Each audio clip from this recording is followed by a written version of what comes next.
podcast listeners, if you hear my voice right now, I need you to do something for me. I want you to take out your phone or on your computer, go to Apple Podcasts, search for Ask Your Oldhead podcast. You'll see my logo, my little picture, my little image there. Find the show. Please rate and write a review. It's a small thing, but it helps others find this work and find what I'm doing here. And it really, really matters, as small as that may seem. So if you could please do that before we get into the show, I very much appreciate it. Thank you for listening. Let's get into it.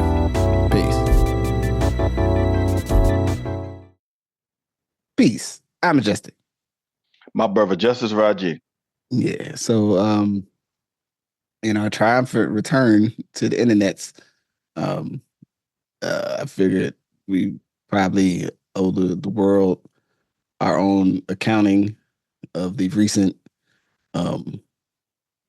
two men writing poems about each other, public sphere that has become the Kendrick versus Drake versus Kendrick 2024, the mudslinging, the yellow journalism. Hey, like I don't know how much is actual true of any of the various allegations, but yeah. So I mean, I don't think it's necessary to rehash for others. It's like actual, news organizations somewhere that you can get the back on this date. This happened and that happened. I think we could just dive in. We could just jump in from where we stand. And so I'll start with this question. Is there anything about this engagement that like surprised you in the way that it has happened, like in the way that it has occurred or showed up in our world? Okay, that's a good point, because I think a lot of the dialogue has been about what has happened versus did you think it was going to happen this way? I mean, I'll start with what didn't surprise me. Kendrick Lamar going batshit didn't surprise me. So there's nothing there that surprised me. Yeah. A Pulitzer Prize winning writer going batshit on a guy that writes those songs? No. So, but I'll leave that for another part of the conversation. I think what surprised me is how other people got surprised. I think the idea. So there's two parts of this that I was surprised that other people were surprised. I was, number one, surprised that people are dismayed at the stage that it's gone to. Mm-hmm. Like, have you not been entertained enough? Last time I checked, 1996, Tupac told motherfucker, first off, blank did blank and a blank you came, right? like we was like, and you remember you and I heard that at the same time, and we were just like, whoa, like we had never heard of this like that up until that point. Right. That was, because it was like, it was explicitly like a personal, like I have a personal issue with you. Like I wish mayhem and harm to you. Right. Like in a way that was not like, yo, your sneakers is whack. Like you don't got no style. Or even the beef, even the beef with Luke and them, or Ice Cube and Eazy-E, like all those were just like they would have some street elements, but they were like, that was the first personal one. But that was, let's say that was 27 years ago. Right. 28 years ago now. Hip hop has stopped being around the sport for the sport a long time ago. Yeah. Which is something that just not to cut you off. Please. It surprised me about folks' expectations of this, because it's like we don't really we don't consume most hip hop artists that way anymore, where everyone is this total package of hip hoppiness. Like we have this whole other thing of battle rap where like people don't even have music. and Right. they You're like right. in a way like shoot insults at each other. That is maybe or maybe not personal, but it's like over there. It's like its own genre. It's not No, its own subgenre of hip hop. Absolutely. right. So it's surprising to me that people are like, "Oh yeah, they gotta show their metal by being ready to like have a battle," and then it's like, "But we don't even really do that no more." Like, Listen, let me tell you something to that point, because that was the thing I wanted to touch on. People are like, hip hop has always been a battle sport. And it's like, well, hip hop has also been about a DJ and breakdancing and pop locking. I don't see y'all bringing that back anytime soon. right, Like, at some point, grow up. And this is what I mean, but I'm surprised if people surprised. I'm like, grow up. You still want the battle, but you don't want what possibly comes from the battle, right, right? Like in the words of preachers and rosters, everybody wants to go to heaven, but nobody wants to die, yeah, right? Like you can't be 50 some years into this art form now, based on whose numbers, right, saying that it's still that thing. It's still about battling, given the changes in our community over those 50 years, but still saying at the end of the day, like you said, there's a subgenre for that never gets violent right, because it's performance art. yeah, Two people who have not liked each other and been in competition for over a decade is different. That becomes something different than the battle art of Murder Mook and Disaster and the brothers over there. yeah, Shouts out to them, right? Like, and so this idea, and it's also part of this like infantilization, which I'll touch on a little later, but this infantilization and this almost like just staying in this place, but nothing you do is authentic to the place we're talking about. Nothing you do is authentic to the essence of hip hop. right, But you want parts of the essence of hip hop to be a part of today, but then you don't want it to get too out of hand. right, yeah, When we've already set that precedent. That precedent has already been broken by Pac. It was already broken by Nas and Jay-Z, right, right? right. Mm-hmm. It was already broken by 50 Cent and Ja Rule. So what do you think is going to make that go back inside of the cage? Yeah. I mean, that's the risk of it coming out is that, I mean, the even, and maybe we'll get to this at the end of the conversation or something with like the idea of like who wins is like eventually these just have to stop because there's no, like it only goes, you just have to stop at some point because the next place it goes is like nothing good. Like, I mean, I guess you could say even in the like Pusha T Drake engagement where it was just like, all right, we just all got to stop because because there seems to be real anger, and there's nothing else musically that could be said that would settle their disdain for each other or For each other, you know what I'm saying? right? And right, because there unlike battle rap, there's no like ding ding ding ding ding who won. Right, like who won? The crowd's going to tell us, and then we go, yeah, and then like everyone's like almost like you pound, give a pound, and walk away, and like go And get walk away. Them brothers don't have a get some, problem with each get some other. cheesecake or something. I don't know what they do after the, I'm assuming I it's mean, late. they probably go drink some sponsored alcohol, but Right, okay. right. Probably a beverage or something there. They get some of that. They drink that, some Douce or something, and then they move on with the rest of the night. Holla at us, hoes. That's it. Holla at us, hoes. Y'all doing That's good things it. over there. Holla at us, I man. This is a mean, unique podcast. But and yeah, so so just real quickly, so this point of like, I'm surprised you're surprised when it goes this far. When if you're a student of history, there's nothing that would tell you that it wouldn't go this far.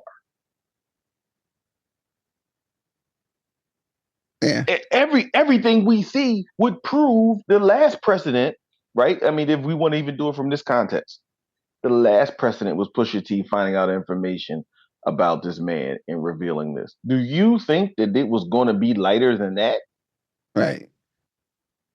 I mean, we've already established that well, and this, and I don't know, I don't want to be too early in this, but it's the thing that bothers No, but go, no, please. and folks, because it's like it's almost I have this like feeling of reliving our own ages.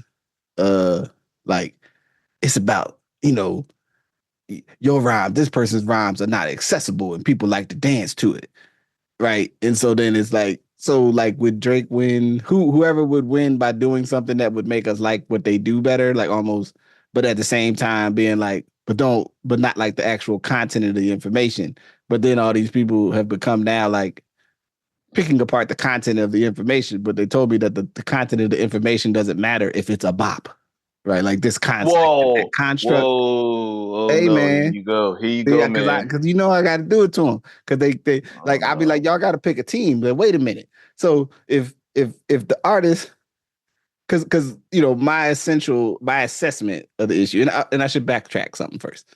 So my when all this started, I was like, you know what, I'm going to try to ignore all of this because ultimately as much as various, battle diss songs over the ages that I may find enjoyable or like, oh man, that was a good diss. He did a good job on that. Those ultimately are not really like the songs that I'm like, ooh, I need to go, I really need to go listen to No Vaseline right now. You know what I'm saying? Because Ice Cube really laid it down on that. Like, I don't care. Like, it was cool. It was wild that he did it when he did it.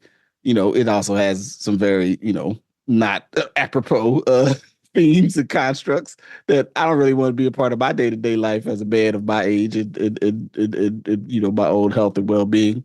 To take over even ether, like, oh man, they like, Nas really did get kind of give it to Jay on that one, let him know what time it was. But I'd rather listen to One Love if I'm gonna listen to a Nas. Right. Right. I want to listen to the song that takes me into the thing that I actually appreciate about this artist. So, and that there was very little that could happen in this exchange that would fundamentally change my perspective on either artist in terms of that mean that their catalog of music has not already established for me. And I'll just say to be transparent, because I'm sure if I mean, depending on who's listening, somebody, oh, you, because you like Kendrick more than Drake, so therefore you biased, which, our age old inability to understand what bias means as a collective is always remarkable.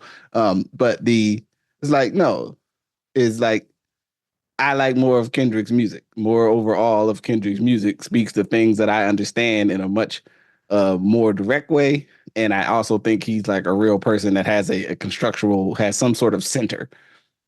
Drake's music to me is, while often fantastically produced and he usually hits on something, I'm like, hey, I enjoyed that song, Drake. There's not a Drake album that I've enjoyed all the way through, or that I can remember, like that. I'm really like, yo, just put that on because that's my jam. Like I connect with this man's ethos because his ethos is sort of it's like, as MC Light would say, it's paper thin. Like, yo, your whole thing is it's on tissue paper, man. Like, what we doing? Like, now some people might be like, what you mean, Justice? I mean, he's what is he? What's the rules? What? There's no values there. Like, this dude that made a song about calling your ex-girlfriend at 3 a.m. Now maybe that's what y'all do, but I ain't from that. I ain't calling nobody drunk at 3 a.m. talking about you need, basically you need to get back with me. That's not We my know value you. system. We know you ain't doing that, Just. So, so I can't relate. If you tell me that's who I need to be, nah, that's what y'all do. And if that makes y'all uncomfortable, that I stand in judgment of you. Yeah, I don't think you'll, take it how you got to take it. Like, I am not, now if you did that once and maybe you got better and you got some steel in your spine and developed some sense of values, realize that that's not an appropriate way to treat somebody. Also, it's not really healthy. It's kind of whack because, now she worried about your life and you calling her 4 a.m. Like this is who this, I don't really know. You know what I'm saying? Like, I'm like, I don't, Yeah. what are we doing here? And so, What? Well, so, so so go ahead. once they start going back and forth, I respect the creativity and the artistry of like doing a diss. So the song and then the words that you're saying, and and Drake can rap. You know what I'm saying? He can rap. Kendrick can rap. So yeah, that should be cool. But most of us, but at the same time, folks have established this idea that like the content doesn't matter if it sounds the right way. Again, back to my thing. If it's a bop, the content doesn't matter. But then you're telling me the content does matter. I don't understand. I don't know how we went. I'm confused. Like people are making me upset. And then, I thought it was funny that he put the anyway. So that like, and so I guess I wanted to establish that I started off trying to ignore it, and then because it kept going, like so I didn't listen to. I just this week sort of like went ahead and also at the urging of my youngest who said, "You listen to it all, father, so we could talk about it." And they have the young people have some very remarkable, they have some very interesting ideas about all of this. Particularly that they're like, yeah, Drake has inappropriate contact with young women. Like Right. they are the jury's in for them.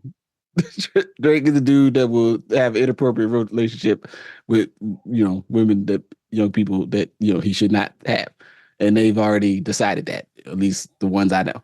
So that, which is a very interesting side note, but we can come back to that later. Um, and so it's like as I'm watching people discuss this, and the way that Kendrick specifically sort of like went to the next like went to one level and then was like bang bang bang bang bang bang. You know what I'm saying? Like, it does ask the question like, was he just waiting for something to did he have the they not like us like in the chamber and he just was waiting for the time to break it out on the world? Um, it it's yeah, it's a very interesting arc of outcome. You know what I mean? And I think maybe it's over now because I don't really know what else you're going to be able to do. But the ether, the core thing of like the thing people I feel I've been told that I need to respect and like about Drake and Drake's top of the game and all this other stuff is, well, Drake keeps making all these songs that people like, and therefore Drake's the best. And I'm like, but he's not though. And it's like, yeah, he is. Because listen, I like Drake when I go to the club. All right, that's cool. I don't care. He's not the best. But he's got a great run, and it's remarkable that he's been able to do this. He should be commended for making all these hits or whatever. Bops. All these bops. Yeah, they say.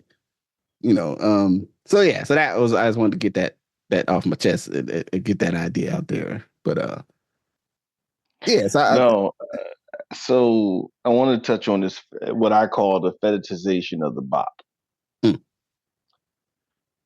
So as people and as Black folks, we know we've had a long relationship with the idea of what I can get up and dance to versus what is thinking music, mm, right? And there's been a tension between that, and it goes back to the sacred and the profane, right? mm-hmm, Like mm-hmm, we have this whole idea of how gospel and the blues separated, what the blues went to, what it represented, how jazz started, rhythm and blues, winding their bodies up, right? Like, mm-hmm, so we always have this jazz when, as so eloquently stated by Wesley Snipes and Denzel Washington and No Better Blues. I mean, even if you want to go look at like jazz in the 70s and you get the soul jazz over the one side and over the other side, Muggs is trying to play R&B, how that flows in. So we just have this tension. And I think some people think that this tension is new for Black music or American music, and it's not, right? mm-hmm. It's not new historically. Yeah. I think the place we've gotten to is that almost everyone has measured the idea of a good hip hop song being something that is instantly relatable to everybody, being at an all time high, Mm-hmm. right? Yeah. Like that's what we've gotten to, which I think is part of the centrality, one of this challenge that you kind of started to see. and Drake, and I'll get to it in 1 second, embodying this idea, Mm-hmm. which I think it kind of it got the fetishization of the bop and the fetishization around numbers and money may have reached its logical end in this battle. Mm-hmm. And if So I could add go to ahead. that, I Yeah, think add on. the relationship of being like a celebrity, because Mm, like by the nature that they are known publicly, we can maybe say like all of the most prominent artists that we would speak of as hip hop artists are like celebrities, but they're not all really celebrities. Like like for certain people, if Q-Tip shows up in a TV show like as a cameo, it's like, oh, that's Q-Tip. And there's other people like, I think that guy's a rapper. I don't really know who he is though. His voice sounds familiar. right, right, right, It's not, but if Drake shows up, it's like Drake. Drake is there. You know what I'm saying? Drake on the sideline at a Toronto Raptors game, is like, akin to like Spike Lee at a Knicks at game, Knicks game. where That's right. like he's Spike Lee and he's like Spike Lee the movie, the cinematic auteur, and he's also Spike Lee at a Knicks game, right? He's like a celebrity. You know what I'm saying? He can then do Capital One card commercials because we know who his face is. But if let's say, I mean, that's probably more some other New York based person that likes the Knicks that makes music. You know what I'm saying?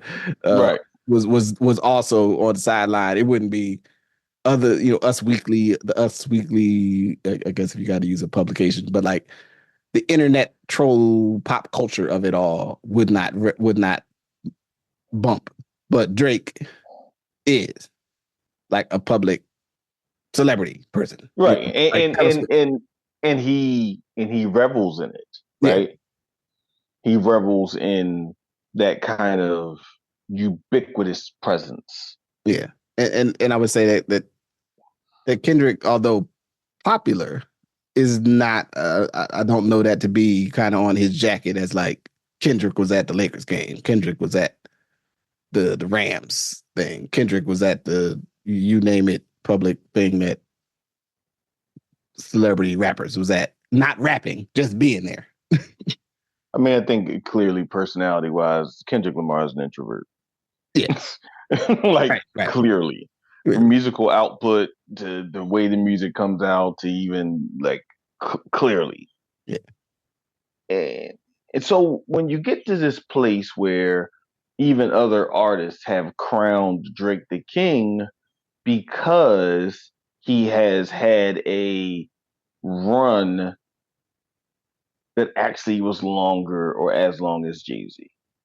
Again, with this idea of the fetishization of the bop. Now, clearly the bop has changed from 2000 from uh Jay and DMX doing money cash hoes, right? To Tootsie Roll or whatever that's called, right? Like so that it's clearly a different idea, but we can both be honest and remember where Money Cash Hoes came out was kind of like, okay, this beat's kind of strange, Right. right? Like, Hey, right. and What's they're just going on? But yeah, they're just kind of doing this repetitive hook, right? so, eh, but we get to this place, Drake, again through this ubiquity, fetishization of the bop, liberal taking from a variety of musical styles, which I do think is actually more of a feather in his cap than a bad thing. yeah, I think Kendrick, from an art of war perspective, took something that actually was okay and turned it into a bad thing. Um, because yeah, he does. He's not. He's not someone from America, right? Someone that identifies as black from America. So there are other cultural influences that come in differently than they come in when if you're from this particular city, no one expects you to do with how or have styles or engage with anything other than your place, right? That's what we would say in America. Well, you're not going to say that to somebody who grew up in a deeply multicultural place or has connections and relationships to how music is done in England, yeah, right? Like, and I think that's unfair, and it's one reason why hip hop in America all continues to sound the same Yeah. because you get defined by that location or the year you started liking hip hop or who your favorite artist is when you first heard the 93 Till Infinity sample. Mhm. Yeah. So we get to this place, and I'm not going to go through all the songs, but I do think it's important for this context. Push ups, every song that Drake made could have been on his album if you separate the discs. If you took the disc out of those songs, right? Mm. They all could have been album songs on Drake's records. Right. They could have just been a song. Yeah. They're just a song. If he did a song, drop and give me 50, drop and give me 50, it just would have been a song. There's nothing that's undrake there, right? Hmm. When he did the second one, Family Matters, there's nothing undrake there. The Heart.6 is probably the most kind of Drake thing, that like that Drake one song he does every album that doesn't sound like the other songs. Usually it's a timestamp song. Hmm. That's the album, the song that doesn't sound like the other songs. Right.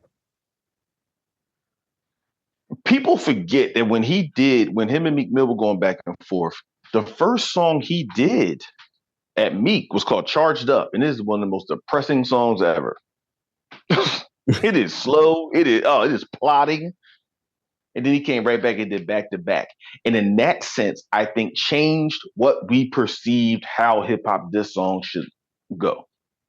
And that was 9 years ago. Right? Like 16, Hmm. 17, 15 or 16. It changed from that point on.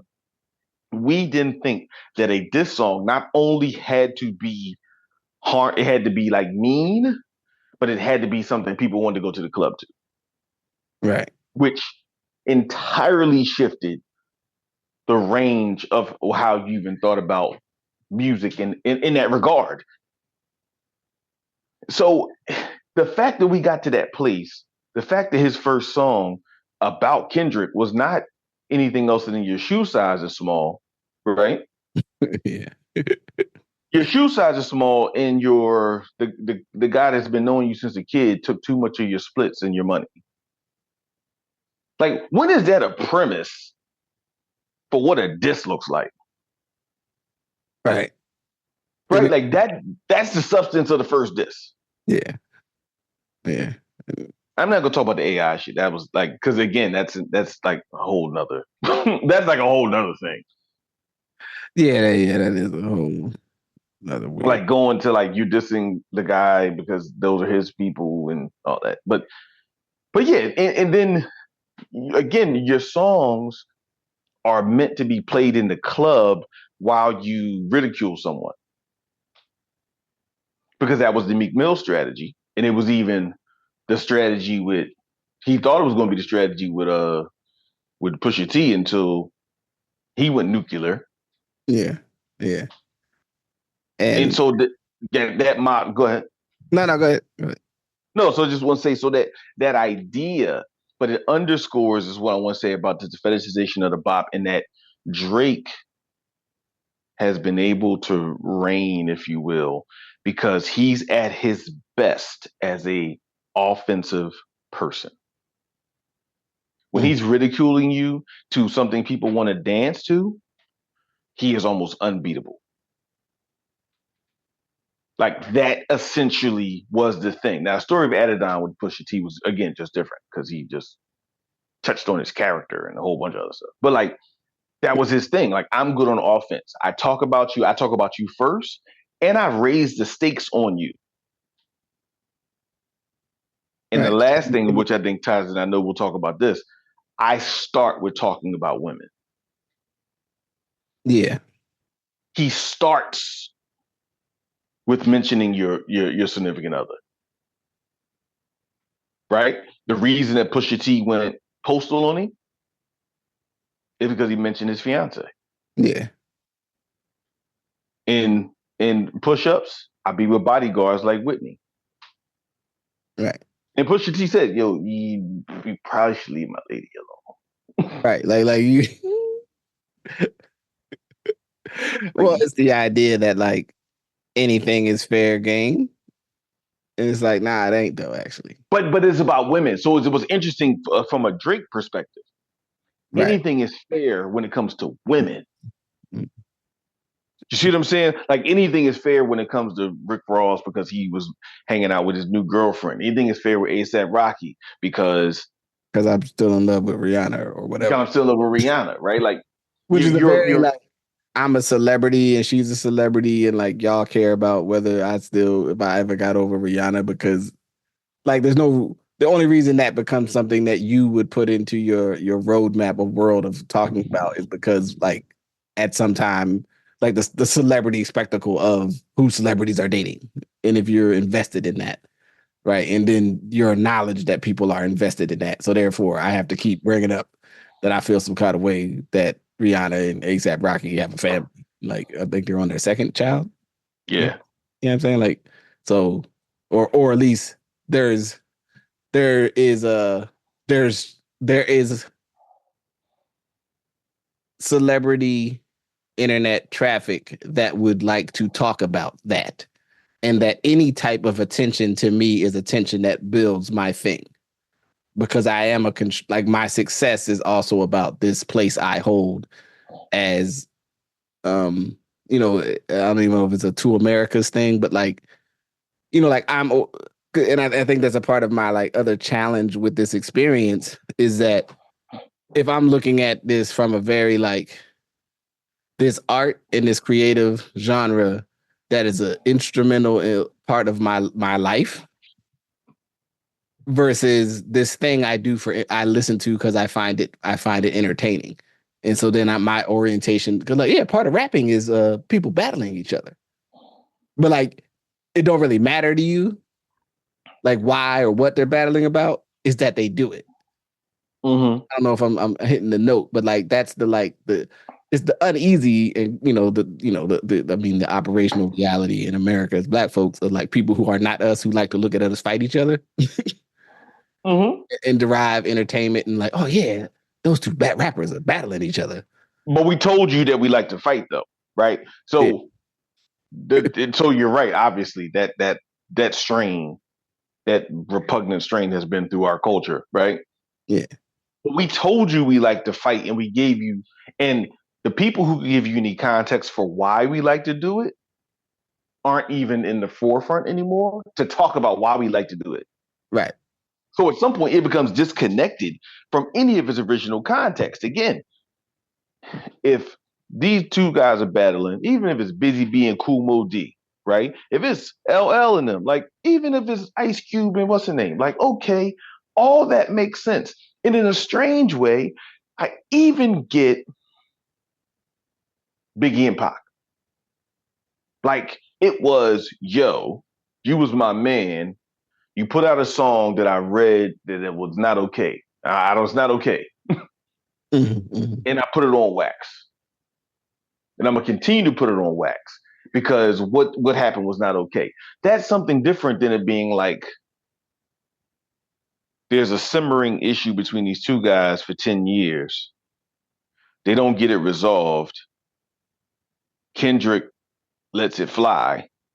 J. Cole, who's the smartest man in America. right. He said, you know what?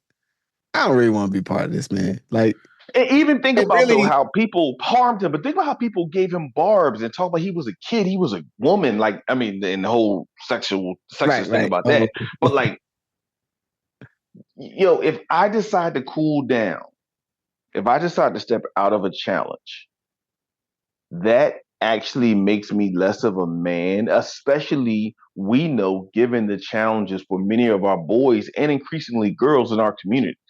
right.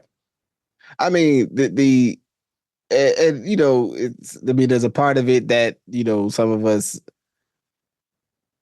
how you say we don't actually even if internally we respect the idea that someone has a value set it's not as fun if for J. Cole to say like it's on my spirit I don't want to be saying that about my brother and like people that and then it doesn't read like and I think he was being sincere a person who I respect and I like, I might not have liked him, you know, a diss that was a very like, was that even did that even require like a real like battle originally? Like just saying, late, fucking big, was it late? But bigger three is just big me. I mean, I feel like he said that on back on that Big Sean song or something very similar several years back. Um, that's just like that's like a friendly, yeah, you know what I'm saying? Like, yeah, I'm, if people saying we're the three best of this last, decade, I'm saying I'm number one. Right. Which I don't Right. think anybody like is like, oh man, I'm so bent out of shape that that he said that. Like I could imagine you just mentioning something to push back, like within the flow of something else you doing. But I think maybe, he seemed to have a sense that like actually he don't really like that man. Like Right.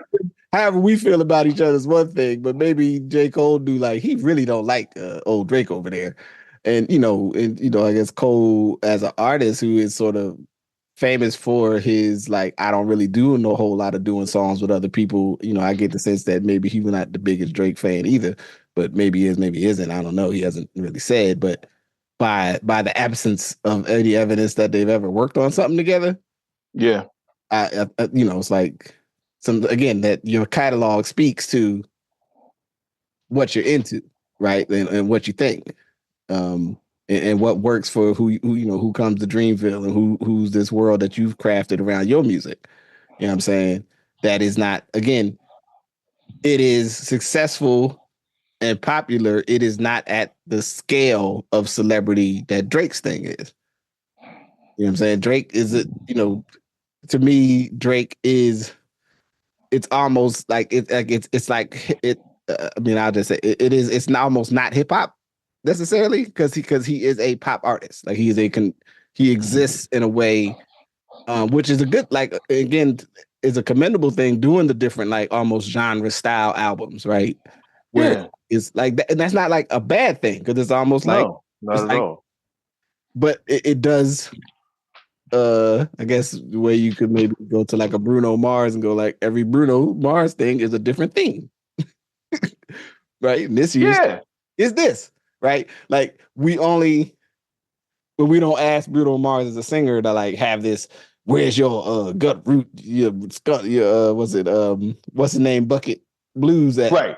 Right. Sing like Charlie Wilson. Yes, Right. Like sing like your woman just left you in the factory clothes. It is like right, but we at some point we supposed to believe that Drake also has this other experience. And it's like, no, Drake is not that. He's not connected to that. but we tied him so yeah, I want to touch that. I want to because you're right.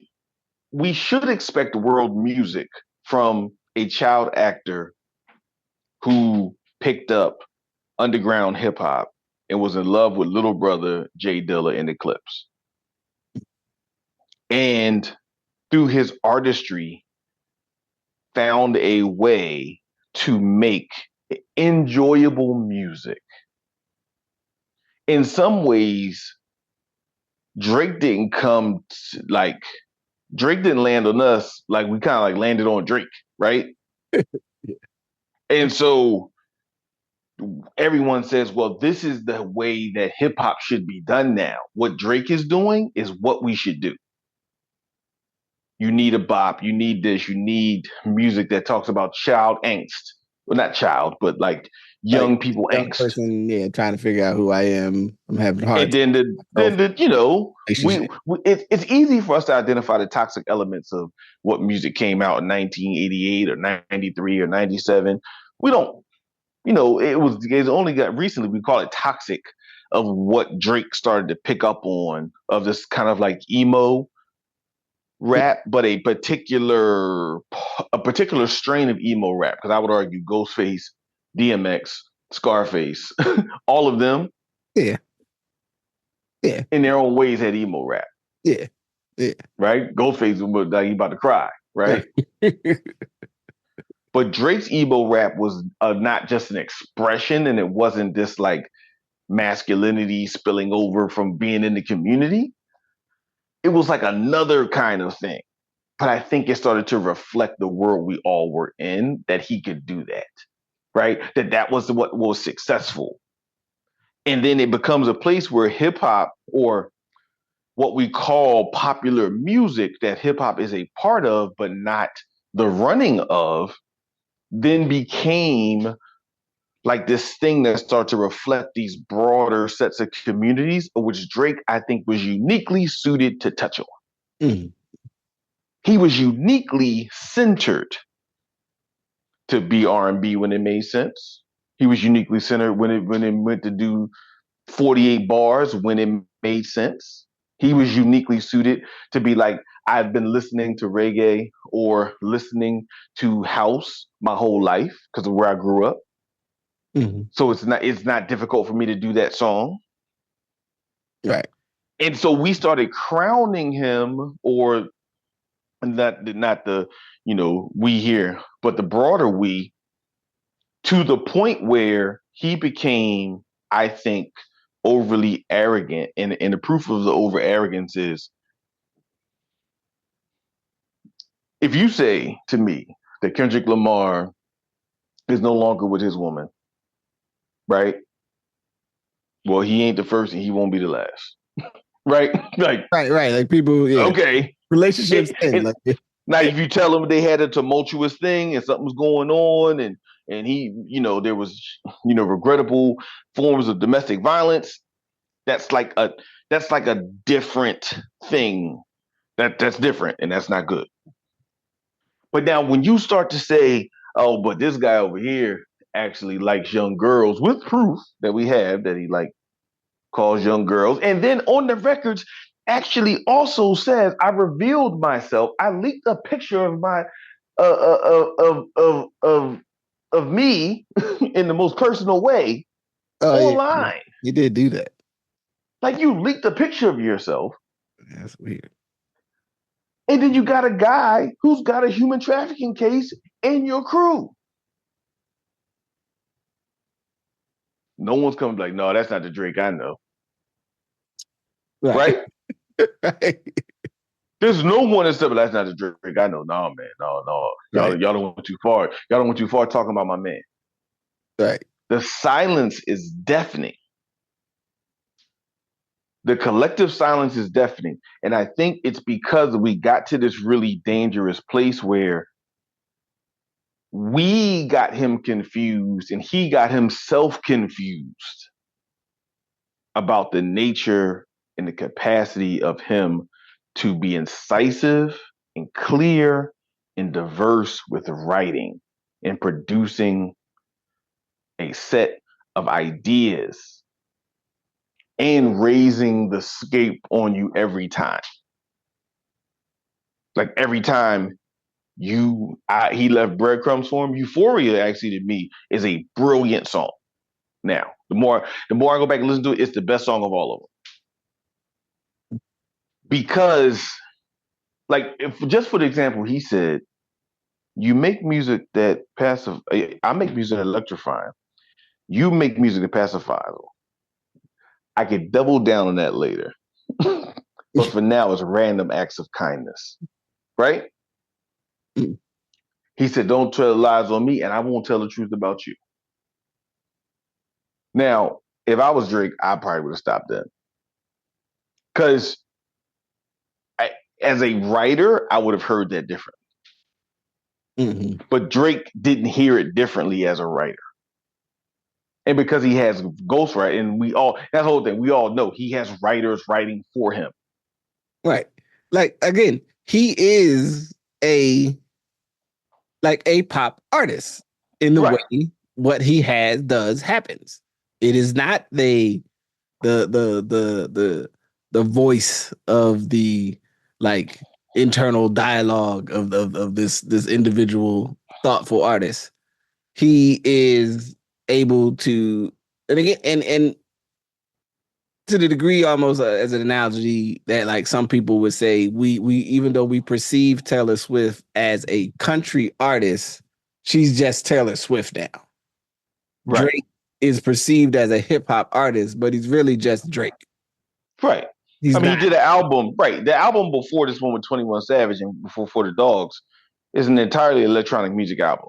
Yeah, you know, Besides like one rap, right? and that's cool. Like it's Isn't like, it? oh, that's cool, dog. Do that, right? But that, but then it gets back to that weird thing we do, which I think I'm on the record saying like I don't know if all this like focus we put on top fives and all this other stuff is actually good for the music. Like Yeah, it's fun for folks to talk about because you want to create content and well now what we call content in other time frames in the history of the media or the medium or the critical dialogue about the music.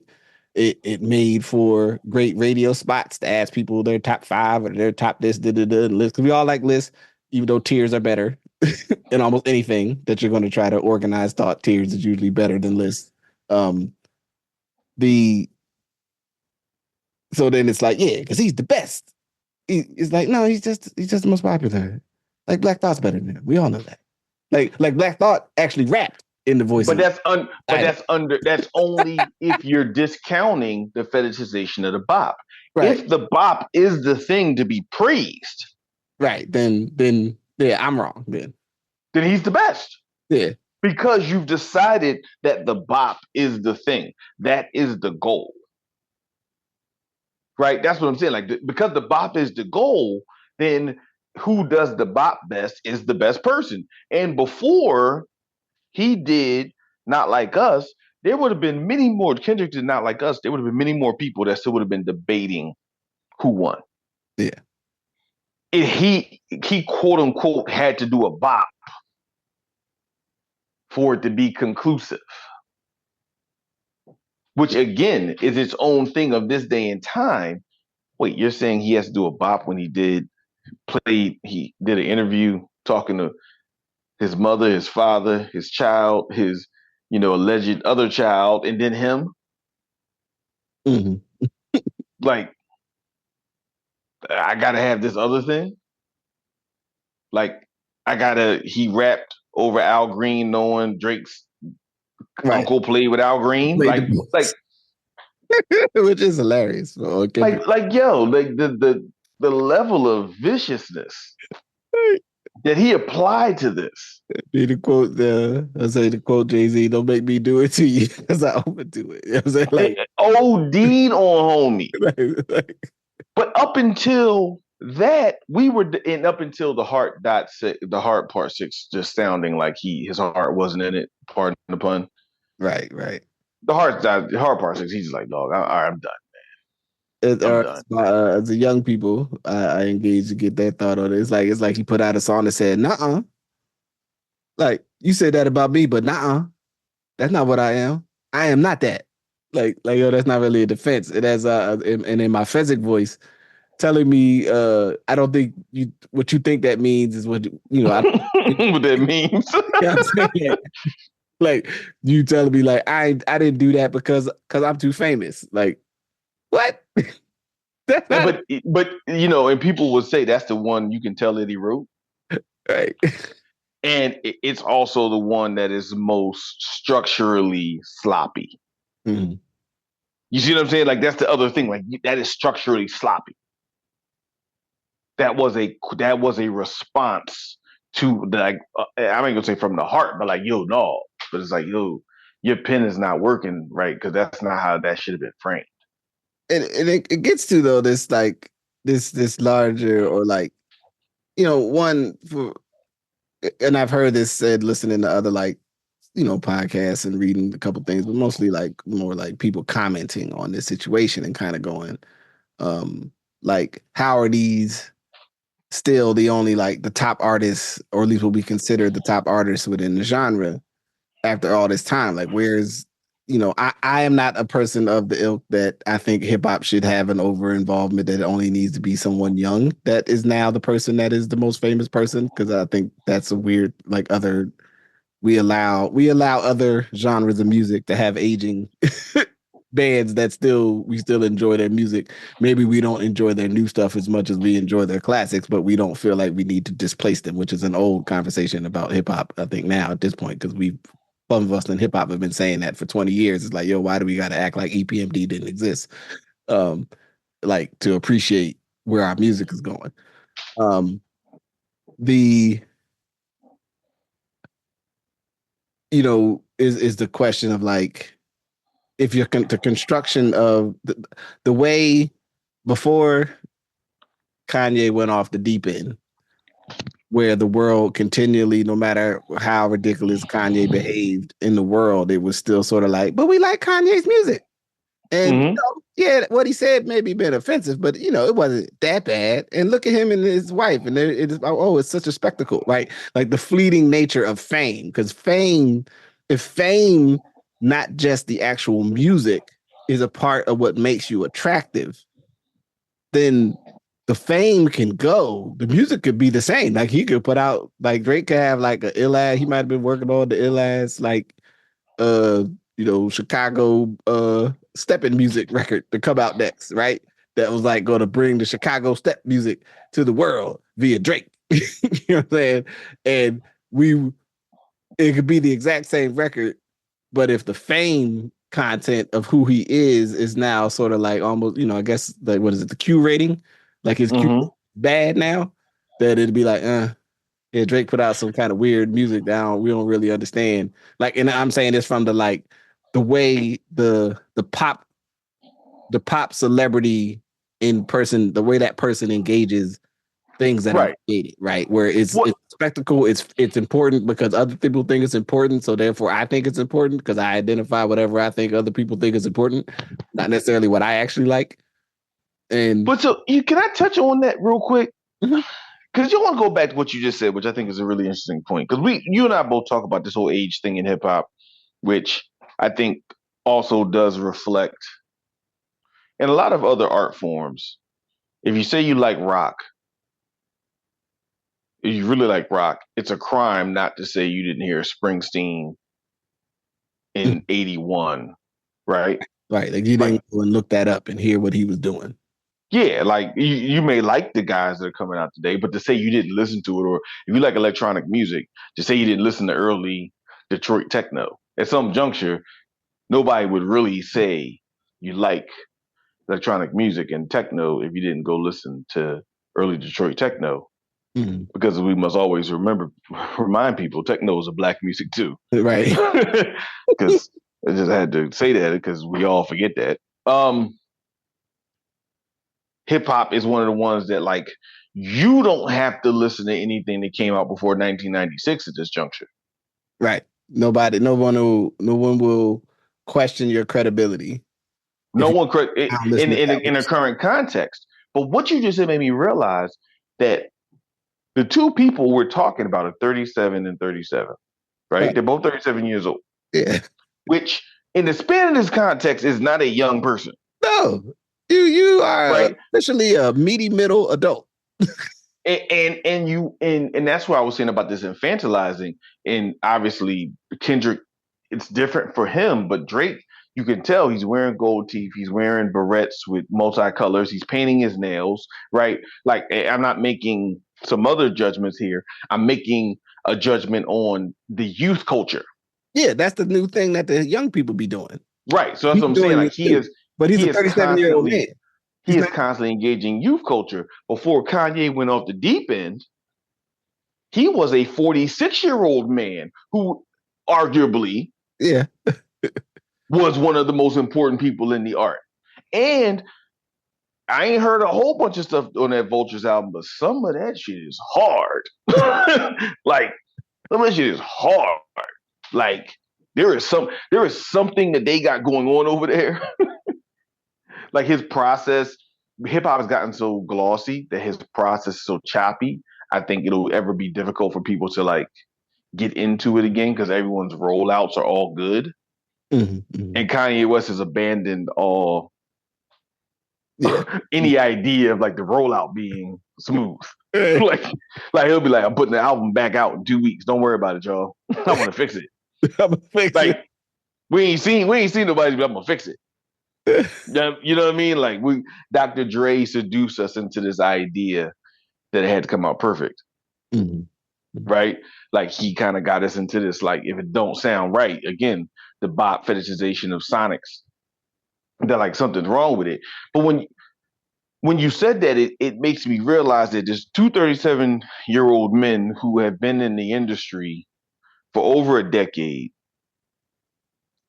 debating old challenges, and now there's old challenges that then represent some bigger components of youth culture and pop culture, and where black culture interacts with this pop culture because these ideas of blackness had are coming out in this.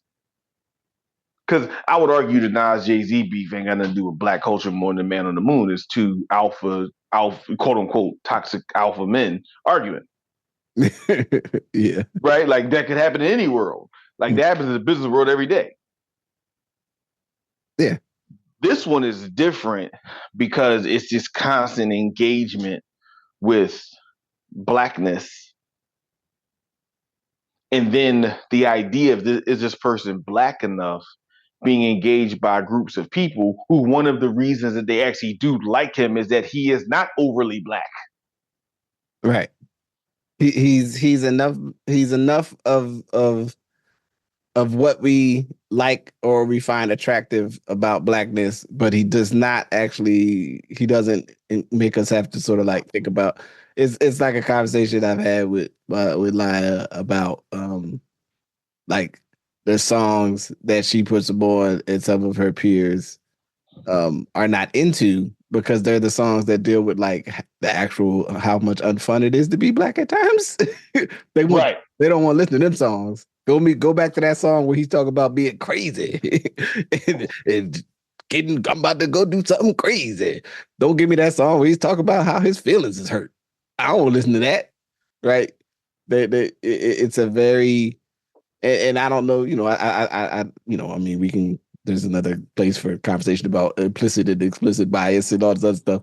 But the idea that people don't recognize, like, yo, like when we just when folks could write Ye off as like he's just like a loony person that does like weird stuff, but I do like dancing to those songs when I go on, to the bar on my business trip, right? And then it was like Ye said real bugged out things about people that may have real effects, you know what I'm saying, and be hurtful.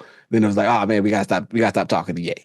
Everybody needs to drop Ye, right? Even though Drake, Right. wilding, Ye on camera, off camera, it kind of been wilding for over half a decade. You know what I'm saying? You know, but it didn't like it got to an apex where then it mattered. You know what I'm saying? That Right. And it mattered when his hurtful language went outside of just trying to be saying he was down with Trump right. to another level of possibly being harmful to people. Right.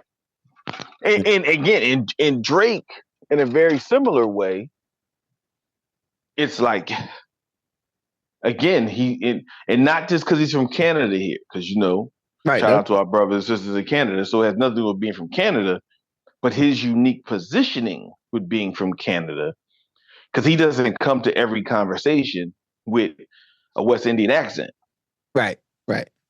Right. Right? Like Yeah. It doesn't show up in it doesn't because show your up. dad's from the American South and you grew up in Toronto. So your dad's not just like Bahamian or like, Ghanaian, right? Mm-hmm. That like, y'all are speaking this way, eating this way. So everything shows up this way. You're showing up differently. So the thing that made him interesting, I think, was this idea: how does he pop into Memphis blackness? How does he pop into Atlanta blackness?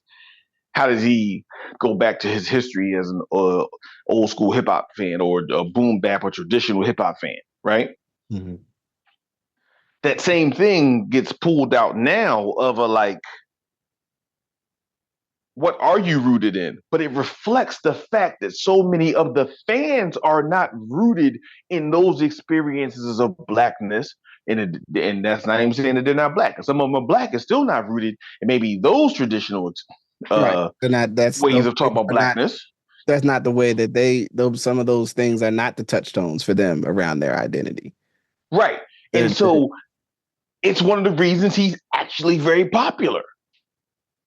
yeah. Because in some ways he can touch into blackness, which is the most American thing in the world to do, but still step outside of it. Mm-hmm. And that brings up an interesting note because it is like you can simultaneously feel authentically a part of something where there may not actually there's not a either there's not maybe the downsides of that association or the Mm-hmm. either by context or by experience, right? And so if you have folks who um are not from a part of their construction of their identity is not rooted in I'm from this place that has these values. It's sort of like Mm-hmm. just sort of, I'm just sort of out here as who I am. And or to try not to be. So you can like feel like you're rooted in something that is like you're rooting for like it's almost like being able to feel like you're rooting somebody from your hometown while like none of y'all are from that place. Mm. That place isn't a real place either. Right. Like, yeah, this is authentic. You know what I'm saying? This is what it is. And it's like, I don't know. You know what I'm saying? Maybe Well, and so, oh man, if so, the conversation of like, hey, this is Drake. I've had a however many year run, not all of which has been directly kind of engaging in the blackness of the American South, right? mm-hmm, mm-hmm. But a fair amount of it, over half, Yeah, yeah. has been in that sound when he's not kind of dealing with the kind of European Afro beats or kind of the Afro European sound of grime and hip hop as it exists, right? Or just R&B. So he's had a chance to do that, but it's fascinating to say that where does Drake live? Atlanta. No. Where does Drake live? Memphis. No. Drake lives in a huge condo, a huge home in Toronto. Mm-hmm. Right? Like, so again, his engaging with the blackness is spot engaging with those forms of blackness is what gave uh Kendrick the ability to zoom in on that concept of a colonizer. Right. Because you're not like in it. I've always been fascinated when rappers who are from particular places no longer live in those places and still try to create the energy of those places. Yeah. Like it's like listening to when like rappers from the East Coast move to LA in particular. Right, right, right. And you live in LA now. Like you don't live in But you're still trying to reproduce this Queen's energy. And like how much do you have to be in New York to reproduce Queen's energy? And if you like even like Hove, right? Like I think that's one of the reasons that he does not produce a lot of music. yeah. Because Yeah. I think the proximity to the location to produce the mind state that would produce his best music is not there.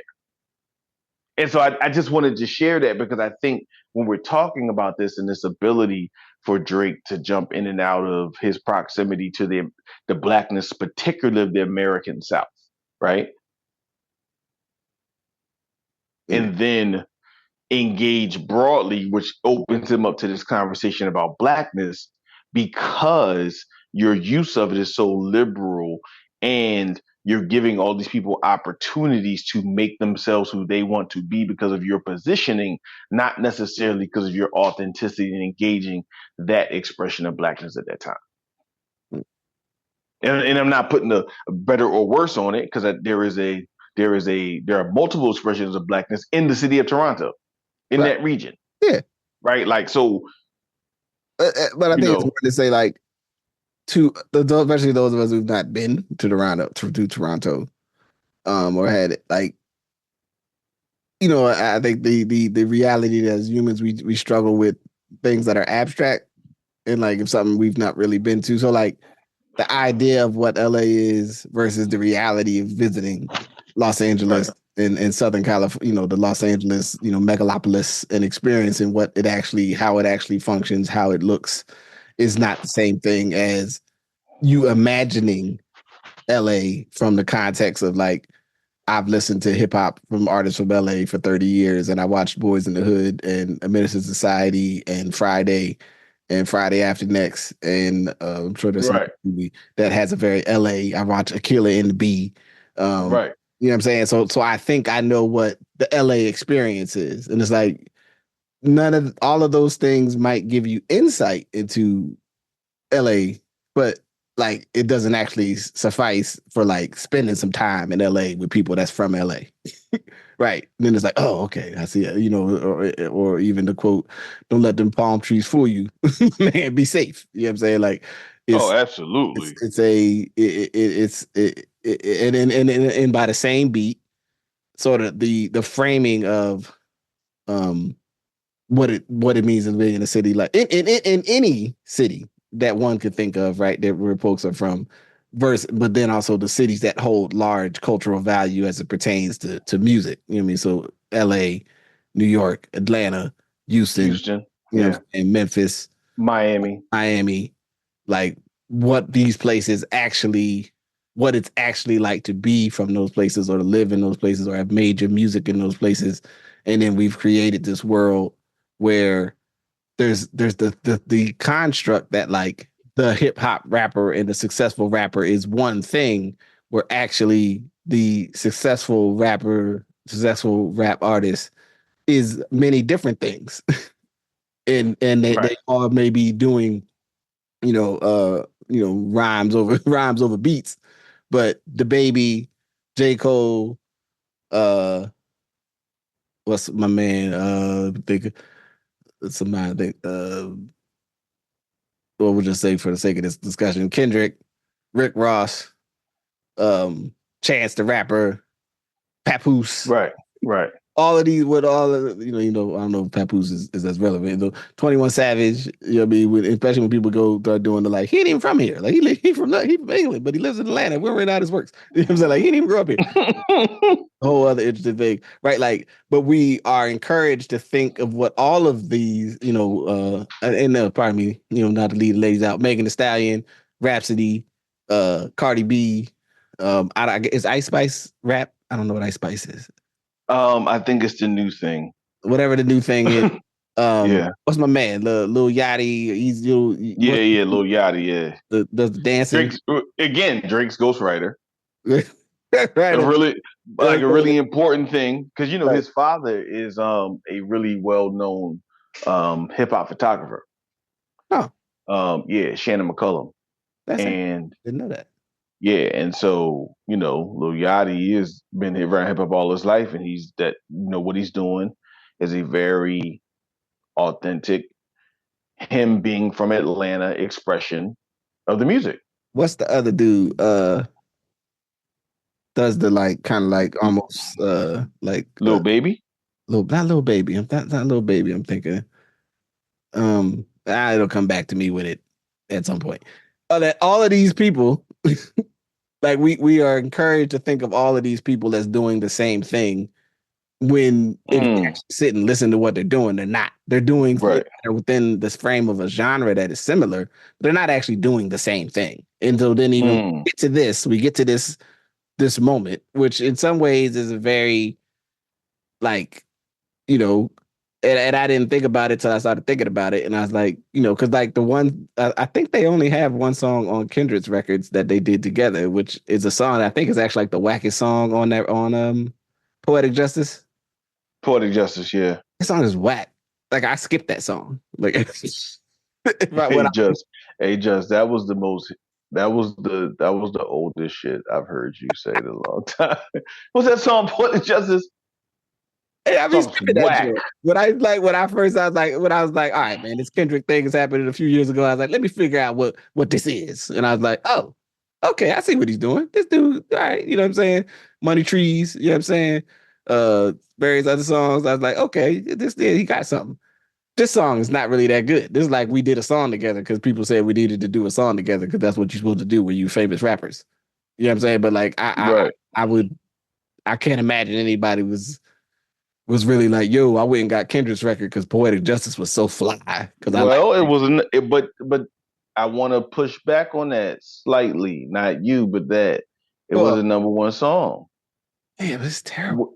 which is the premise. But again, fetishization of the bop. It's a Janet Jackson sample, like it's singing, and it was done in 2000, what, 13, I think so, yeah. That's like it's right? like Like song 11 whatever. years ago. It's like, again, like a lot of number one songs, you don't listen to Whoop There It Is either. You know what I mean? Like, you know what I mean? You know, listen, it's a lot of number one, like Ski. I wish it was a taller, wish it was a baller. Oh, Like, you know what I mean? There's a lot of number one songs you don't go listen to no more, right? yeah, Um, I hear that. I hear that. It's but I just just think that like it's reflective of at some point, if you wanted to play in the big leagues of hip hop and you know what comes with that. yeah, yeah, yeah. Like you know what comes with it. And I again, like owing to this whole idea of bop, it's on clearly Kendrick played in it and then went an entirely different direction and caught the zeitgeist, right? Like Right. I would argue Drake never caught the zeitgeist and Kendrick did. Um, so while yes, I don't think there's a classic Drake album, I think there are classic Kendrick albums, and then there are like woo, Kendrick albums, if that makes sense. Like Kendrick to me is like Herbie Hancock. Okay. Yeah, Like like I like can see that. like every Herbie Hancock album is not like something I want to go listen to. Yeah. You know what I'm saying? Yeah, I think he would be an example. I don't want to say because some people would shiv me with a ice pick for saying Stevie Wonder, but um, Well, like I said, you from and I talk about the secret there's life of plants, but yeah, like I said, there's yeah, like the Secret Life of Plants is a I'm into it, but I get it while other people are not. And I'm not mad at and it. I'm not, but and and also Jungle Fever, and frankly, Jungle Fever soundtrack, while again having one or two songs that I think is amazing. yeah, he got some other ones that's like Stevie did it. I mean, it's technically a song. It's Yeah, it's a thing. So I think that it's like past that prime. where Drake has two or three songs from every album that everybody remembers. Hmm. Hmm. But yes, never do you listen to it and say, I want to hear this entire album, partly because I think they try to hit everything. And I think, one thing I'll say, just thinking about transitioning, is like, I think this battle, quote unquote, and what people think about it, how it's ending, has as much to do with us as it does to do with the artists. Yeah. Hmm. Hmm. I don't think this is like how it ended or where it went, or I don't think it's like all of them. I think it's a lot of you know the the square, if you will, of how they went about it, and this really interesting point. If people believe it, or we'll see where it goes. Of like, hey, y'all are beefing, beef, keep going, and then business interests go. We need this to end. Right. This is this This is ain't really bad for business. right. Like how you say a pyrrhic victory. Yeah, Like in the end, like what does anyone you know what does anyone actually get from this if this keeps going? Like I mean, that y'all got to have a what we want. It introduces a. I mean, it introduces the question of like, what does this really have to do with music? Like, why, why are we all involved in y'all's two not liking each other? You know what I'm saying? Like, it's one thing when like something is the stuff of like, yeah, these two people, like some of the other like Ice Cube having an issue with the group that was his, where his, at least it's weird to understand it, his friends in the band he was a part of, and then having to break from them because of business practices and decisions, and then having like a legitimate issue and like wanting to put that on wax is not the same as like there's a personal piece there, and then it like stops, and he just says Ice Cube. Because like, what else? How much more are you gonna talk about it? And then apparently they folks have made up and they've settled their issues.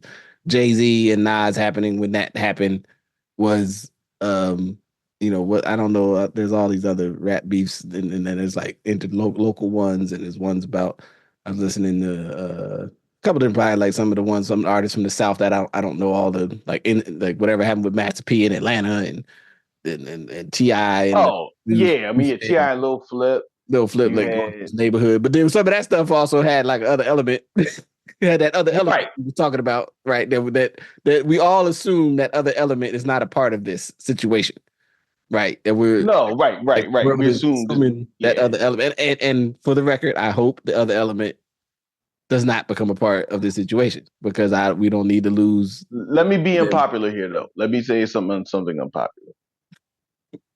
I think it's interesting when we want something that we know often has real time effects to stop right on the border of the real time effects. Right. I don't want it obviously to have the real time effects, but I think all the people who don't play that game should be very sensitive about acknowledging that what you're listening to and that there are people in the world that how they take this stuff in is not what you take in on social media. Right. Right.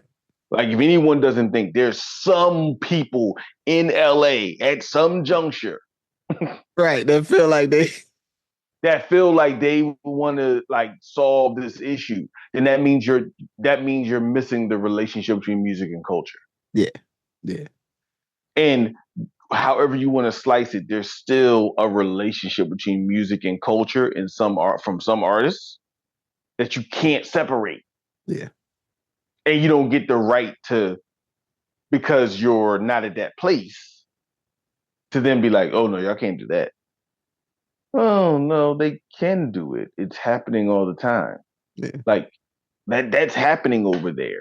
Now, maybe the question is you should be careful when you like to watch the arena, but then go home before too much blood gets on anyone's jacket. Right. And I guess I would say that would bring us back to J. Cole saying, "Hey man, I don't really want to be part of all this stuff. This ain't how Right. I live my life." You know what I'm saying? I'm trying to talk about our dreams and building the community and enjoying our music and you know what I'm saying? I don't want to be out here talking bad about my man's like I know him or like you know what I'm saying? Like, yeah, I'm done. You know what I mean? And it's a um yeah, I guess my only other uh, I mean, if anyone's wondering, I feel like Kendrick won as far as I'm concerned. To the degree that matters. As I had to tell somebody on the internet, I think winning is in the eye of the beholder. Some folks, as any other thing that involves a subjective assessment of shared creative information, you can and we all folks are going to decide how they feel via their own perceptual filters about what was wrong or what was right or who crossed the line or who did not or who was authentic and who was not authentic, and it would not be possible for me to maybe how you say what a fool believes, you know what I'm saying, a wise man, you know can't straighten that out. You know what I'm saying? Like Right. you see it, and so for my assessment, it's I feel like that's how I see it, and but also it doesn't materially change like if Drake, like I said, he put out that burning hot Chicago step music record. You know what I'm saying? And he been out here working on it. He gonna be rapping and he gonna have some gonna be like in TT like just tap into the rhythm. Like it's gonna be like I can do my two step, do I'm gonna Right. step into the Mac to the world. I ain't gonna be mad at Drake if he do that. I'll be like, go ahead, Drake. You know what I'm saying? Chicago people gonna probably be mad, and he gonna have to deal with them. You know what I'm saying? He gonna have to deal with them. They're gonna be like, hey man. You ain't from Chicago, right? Like, but if his heart was was so taken that that was what was going to be next, then that is what it is. I mean, I think the other crazy, I think from a create like art moment, like this all sort of blew Beyonce's record off people's Oh like man, totality. Like we ain't talked about Beyonce in a month and a half or we, something. Like no, not at all. we haven't talked about Beyonce since this happened. And and for a minute there, that was all the rage. And now it's like that's not the rage. It's almost summer. And we ain't talking about Beyonce no more. So I don't know. I don't know if that means something gotta happen. So we can get to Right, she gonna have to throw a beef out so that we can get back right, to. And can you please go listen to Cowboy Carter? right. I mean, so for me, I guess in closing, I think Kendrick won because he displayed a higher capacity for writing and frankly a higher capacity for strategy and pacing, right? Like not only did he write better, he strategized and paced out his music so that it had the more compelling narrative over time. Mm-hmm. Um what winning or losing looks like, I think only matters in the context of Drake's control of the space, right? Like a control of the space where he can say, all y'all diss me because y'all want to be me. And generally speaking, I would destroy all of you because all of everyone knows that I'm the best because I can do a diss while you dance to it. Mm-hmm. I think that's over along with a very precarious position that Drake has put himself in and around some of the excesses of youth culture that he is no longer really a part of. Right. Mm-hmm. And he's going to have to check that because the NHL didn't put $1 million in your pocket for you to not be able to like do a theme song. And so the question is, how do you get to be the artist that, you know, can you be Burner Boy, right? Like another artist who's functioning in the black experience and is not limited to one musical form, right? Like Burner Boy does what he wants. Sometimes I don't know if it's rapping, I don't know if it's singing, I don't know what it is. Mm-hmm. He's talking, Yeah. right? Like he's talking, but Burner Boy's in the zeitgeist right now, Right. right? And what, but just kind of related, Yeah. but unrelated. I think he say something recently about like sort of like how some of, or at least in the by recently in like the last year, the like the issue with Afro beats being that it ain't really about nothing. Hmm. It's just about sounding like something. It's about sound, and it's about sound of an expanding diaspora, Yeah. right? Which I still think, frankly, American artists, especially American artists, where there's not a diverse population, are still trying to figure out how they engage with that, and still deeply engaged in the local the local slash national thing that is popular, which I think, there's already conversations about less hip hop acts being signed, more Afro beats, Afro house, piano, which that whole thing's becoming very complicated too, Mhm, mhm, right? And then obviously, artists from the Southern Hemisphere, because I'm being very careful calling them Latin artists, right?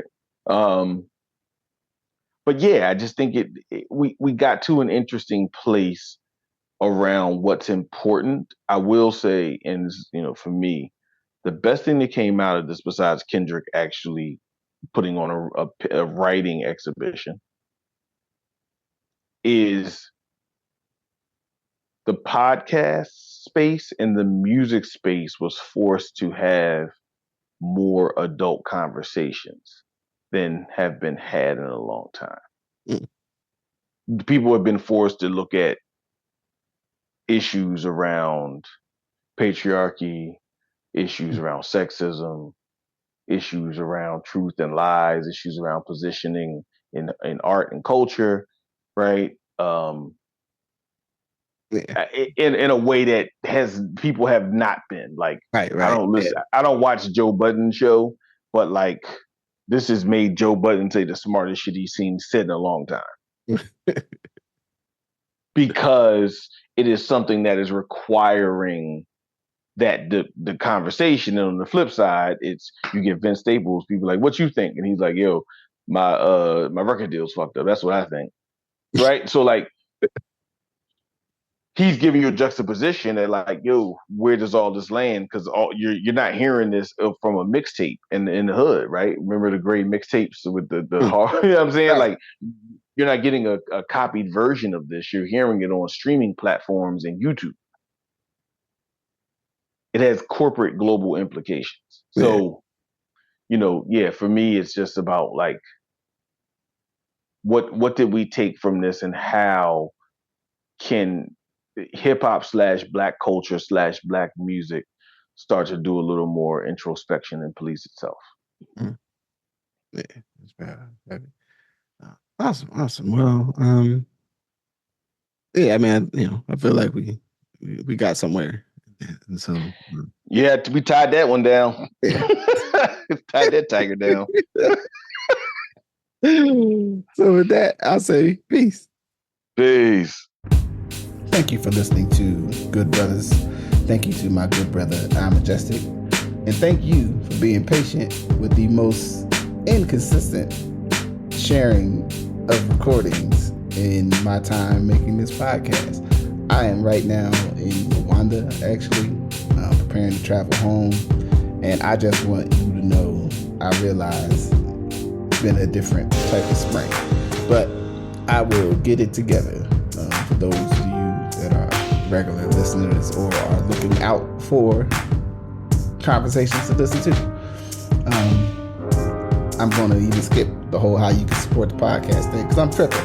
So in any event, I appreciate you if you listen, and if you heard this one, send your boy some love on the internet somewhere so you got my heartfelt regards and what have you. So with that, I say peace, and we will be back very soon. Action-packed summer coming your way.